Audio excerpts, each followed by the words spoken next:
Today we are going to discuss different normal form. पिछले lecture में हमने normalisation क्या होता है और उसमें रिडंडेंसी किसकी वजह से आती है। जैसे 1 से लेकर 3NF तक मैंने बताया था कि फंक्शनल डिपेंडेंसी की वजह से होगी, और BCNF तक आते आते वो फंक्शनल डिपेंडेंसी की वजह से रिडंडेंसी ऑलमोस्ट जीरो हो जाएगी। अब जो भी रिडंडेंसी आएगी BCNF और 4NF और 5NF में, वो मल्टी वैल्यू डिपेंडेंसी की वजह से आएंगी। और एक चीज़ मैंने आपको ये भी बताई थी कि हमें डिकम्पोजिशन कहाँ से करना है, ये कौन डिसाइड करेगा? Normal form. ओके, तो हम डिफरेंट नॉर्मल फॉर्म पढ़ेंगे। First normal form, second normal form, third normal form, Boyce code, normal form. हमारे सिलेबस में यहाँ तक है। अब इसमें हम ध्यान रखना है कि जो फर्स्ट नॉर्मल फॉर्म है उसकी कंडीशन क्या है? Domain must be atomic. Domain क्या होना चाहिए? हमारा एटॉमिक होना चाहिए, मतलब उसमें multi valued attribute is not allow. Multi value attribute हमारे फर्स्ट नॉर्मल फॉर्म में अलाउ नहीं है।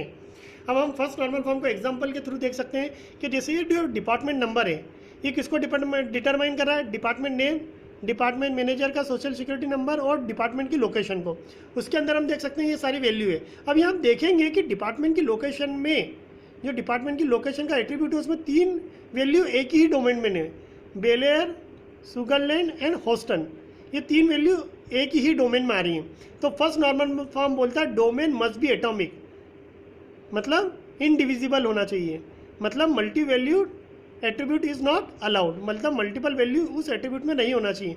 अब इसको अगर हमें फर्स्ट नॉर्मल फॉर्म में लाना है, इस रिलेशन को, तो हमें क्या करना पड़ेगा?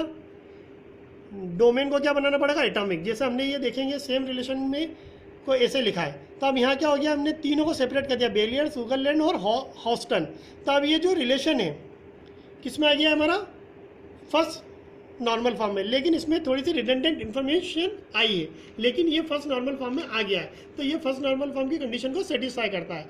अब जो है हमारा है अब next second normal form. Table को कहाँ से डिकम्पोज करें? मैंने बताया था कि नॉर्मल फॉर्म बताते हैं। अब सेकंड नॉर्मल फॉर्म क्या बोलता है? नो PDs, मतलब no partial functional dependencies allow. क्या पार्शियल फंक्शनल डिपेंडेंसी का मतलब मैं क्या बता रहा हूँ? आप देख सकते हैं, अगर x और y z को डिटरमाइन कर रहे हैं तो इंडिविजुअल x या individual y must determine other attribute. ऐसा नहीं होना चाहिए, नो PD का मतलब तो हमने समझ लिया, लेकिन सेकंड नॉर्मल फॉर्म बोलता है no partial functional dependency allowed. अब इसको भी हम एग्जांपल के थ्रू देखेंगे। किसके थ्रू देखेंगे? एग्जांपल के थ्रू। आप देख सकते हैं, मैं आपको इसका दूसरा एग्जांपल बताऊंगा। सेकंड नॉर्मल फॉर्म को भी हम एग्जांपल के थ्रू देख रहे हैं। अब आप देख सकते हैं, मैं इसकी इमेज को थोड़ा सा बड़ा करता हूं, जिससे आपको क्लियर होगा कि सेकंड नॉर्मल फॉर्म में क्या हो रहा है। अब हम यहाँ देख सकते हैं कि सोशल सिक्योरिटी नंबर और प्रोजेक्ट नंबर दोनों मिलकर किसको डिटरमाइन कर रहे हैं? हावर्स को। और इंडिविजुअल SSN नंबर किसको डिटरमाइन कर रहा है? एम्प्लॉय के नेम को। इंडिविजुअल प्रोजेक्ट नंबर किसको डिटरमाइन कर रहा है? प्रोजेक्ट के नेम और प्रोजेक्ट की लोकेशन को। तो यहाँ पर इस रिलेशन में हम देखेंगे पार्शियल फंक्शनल डिपेंडेंसी हो रही है, मतलब इंडिविजुअल SSN और individual project number other attribute को डिटरमाइन कर रहे हैं, जो कि नहीं होना चाहिए। सेकंड नॉर्मल फॉर्म बोलता है कि partial functional dependency is not allow. तो अब क्या करेंगे? हम SSN P नंबर को एक बार हावर्स के साथ ले लेंगे, तो FD1 हमारी रहेगी, बनी रहेगी। ऐसे ही हम SSN को किसके साथ ले लेंगे? एम्प्लॉय नेम के साथ ले लेंगे, तो FD2 हमारी बनी रहेगी। ऐसे ही हम प्रोजेक्ट नंबर को प्रोजेक्ट नेम और प्रोजेक्ट लोकेशन के साथ ले लेंगे, तो हमारी FD3 भी बनी रहेगी। तो अब ये जो 3 रिलेशन आए, 3 टेबल आई हैं, ये हमारी सेकंड नॉर्मल फॉर्म की कंडीशन को सेटिस्फाई करते हैं। इसमें हमारी फंक्शनल डिपेंडेंसी भी लॉस नहीं हुई है और ना कोई इन्फॉर्मेशन लॉस हो रही है। तो ये हमारा क्या कहलाएगा? लॉसीलेस डिकम्पोजिशन। ओके, अब हम इसके बाद पढ़ेंगे थर्ड नॉर्मल फॉर्म। अब थर्ड नॉर्मल फॉर्म क्या बोलता है? जैसे कि मैंने आपको बताया था कि जो हमारा थर्ड नॉर्मल फॉर्म है वो बोलता है नो TD मतलब नो ट्रांजिटिव डिपेंडेंसी। मैंने आपको जैसे इन्फ्रेंस रूल में बताया था, इफ़ x डिटरमाइन करता है y को और y डिटरमाइन कर रहा है z को। अगर x y का पता लगा रहा है और y z का पता लगा रहा है, तो x z का पता लगाएगा, तो ये ट्रांजिटिव डिपेंडेंसी है। तो थर्ड नॉर्मल फॉर्म क्या बोलता है? ट्रांजिटिव डिपेंडेंसी नहीं होना चाहिए। आप देख सकते हैं no TD, no transitive dependency in third normal form. इसको भी हम एग्जांपल के थ्रू देखेंगे। आप देख सकते हैं, मैं आपको एक नेक्स्ट एग्जांपल इसी में आपको बताऊंगा। आप देख सकते हैं कि ये जो रिलेशन है, इसमें हमने देखा है कि social security number, employ name, उसकी डेट, बर्थ डेट और उसका एड्रेस और उसका डिपार्टमेंट का नंबर बता रहा है, लेकिन ये जो डिपार्टमेंट का नंबर है, डिपार्टमेंट का नेम और सोशल सिक्योरिटी नंबर भी बता रहा है, तो यहाँ ट्रांजिटिव डिपेंडेंसी हो रही है। तो हम क्या करेंगे, यहाँ से टेबल को ब्रेक करेंगे। ये मैंने आपको एग्जाम्पल में भी बताया था।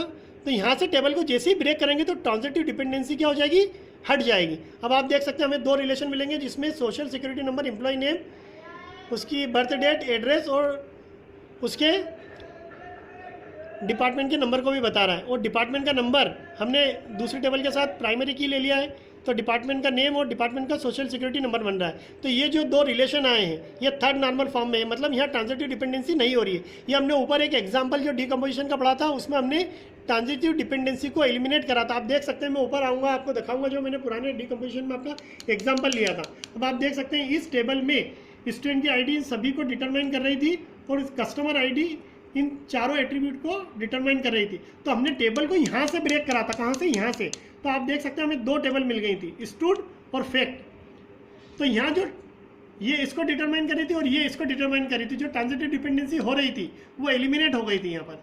तो ये हमने देखा था कि लॉसी लेस डिकम्पोजिशन हो रहा था, लॉसी लेस डिकम्पोजिशन हो रहा था, क्योंकि यहाँ हमारी फंक्शनल डिपेंडेंसी लॉस नहीं हो रही थी। हम पहले भी पढ़ चुके हैं कि थर्ड नॉर्मल फॉर्म बोलता है ट्रांजिटिव डिपेंडेंसी नहीं होना चाहिए।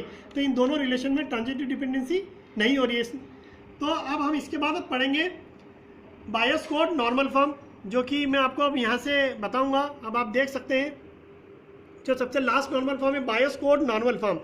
बायस कोड नॉर्मल फॉर्म क्या होता है, if in BCNF every determinant की मस्ट बी कैंडिडेट की, या हम कह सकते हैं सुपर की होना चाहिए। एवरी डिटर्मिनेंट की, ये कौन सी की कहलाती है, हमारी डिटर्मिनेंट। ये कौन सी की कहलाती है, हमारी डिटर्मिनेंट। एवरी डिटर्मिनेंट की मस्ट बी सुपर की और कैंडिडेट की। बायस कोड नॉर्मल फॉर्म क्या बोल रहा है, एक तरह से फुल डिपेंडेंसी के बारे में बात कर रहा है। और बायस कोड नॉर्मल फॉर्म को हम एक और नाम से जानते हैं, उसको क्या बोलते हैं हम, 3.5 नॉर्मल फॉर्म। इसको भी हम एग्जाम्पल के थ्रू समझेंगे, क्योंकि एग्जाम में क्वेश्चन आता है कि why BCNF is stronger than 3NF, कि जो BCNF है 3NF से स्ट्रॉन्गर क्यों होता है। बायस कोड नॉर्मल फॉर्म 3NF से स्ट्रॉन्ग क्यों होता है, ये एग्जाम्पल के थ्रू हम देखेंगे। कि एक हमारा रिलेशन है जिसमें प्रॉपर्टी की आईडी, कंट्री नेम, लॉट और एरिया का डिटरमाइन कर रही है, लेकिन ये जो नॉन की एट्रीब्यूट है, ये नॉन डिटर्मिनेंट की है एरिया, ये किसको डिटरमाइन कर रहा है, कंट्री नेम को। मतलब हम ये बता रहे हैं कि प्रॉपर्टी आईडी जो कैंडिडेट की है, जो डिटर्मिनेंट की है, जो कैंडिडेट की कहलाएगी, डिटरमाइन कर रही है कंट्री नेम, लॉट और एरिया को। लेकिन एरिया खुद ही जो नॉन डिटर्मिनेंट की थी वो खुद ही नॉन डिटर्मिनेंट की को डिटरमाइन कर रहा की बनकर। ऐसा नहीं होना चाहिए, क्योंकि हमने बोला कि एवरी डिटर्मिनेंट की मस्ट बी ए कैंडिडेट की और सुपर की।